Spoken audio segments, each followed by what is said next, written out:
Zélia, on va découvrir une robe qui, pour n'importe qui, va pouvoir en fait se l'approprier et la nommer comme on a envie. Comment tu l'as appelée cette robe? Bah écoute, moi je l'ai appelée la romanesque. On est là dans ce côté historique mais complètement revisité qu'on peut trouver dans mes robes. Ouais. Tu as le coloris citrouille qui évidemment fait penser au conte de fées.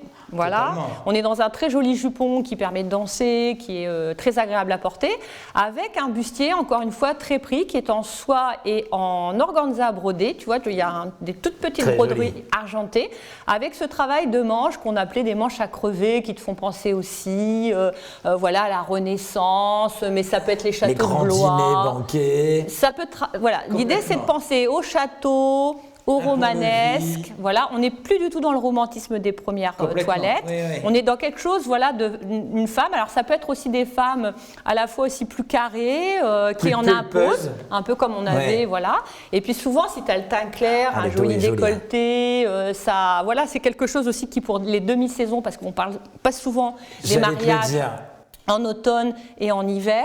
Et là, on est dans une signature qui, pour une robe voilà, en automne, en hiver, dans un joli château, ça peut être magnifique. Alors après, si en plus on a un cheveu blond roux, un cheveu vénitien, alors là, on est magnifique.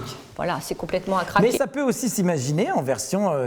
pourquoi pas dans une déclinaison de crème, de choses comme ça. Alors je le fais pour les personnes entre guillemets plus classiques. On peut les adapter dans d'autres coloris. Là, c'est quoi? C'est comme une petite capeline? Alors c'est une petite capuche qui sert absolument à rien, à part le fantasme de la jolie capuche, un peu comme quand tu vois Milady aussi, tu vois, c'est plein de clins d'œil, voilà, un peu capé d'épée. C'est joli aussi, ça te couvre un peu la partie où tu es, si tu fais une messe par exemple, ça te couvre un petit peu. Et comme je disais tout à l'heure, c'est vrai que c'est une robe qu'on peut s'approprier selon les âges. Tout à l'heure, on a posé la question à Vanille un petit peu en off. Elle m'a dit, pour moi, c'est une robe Game of Thrones. Et moi, naturellement, c'est vrai que je t'ai dit, on est dans la Belle au bois dormant. Mais moi, je suis comme Tintin, j'habille les gens de tous les âges. J'ai des mariés de 80 ans, j'ai des personnes de 50 ans qui sont en remariage et qui, finalement, dans le code couleur, se retrouvent. J'ai des gens où c'est par aspiration, qui sont très jeunes, mais qui, effectivement, aiment ce côté conte de fées. Parce qu'on est vraiment dedans. Voilà, et puis, tu sais, tous ces jeux qu'ils font aussi.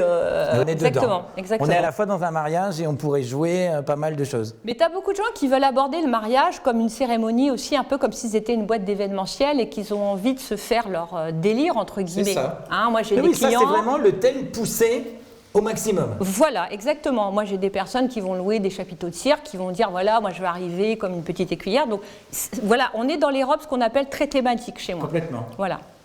Très joli. Merci beaucoup, Zélia.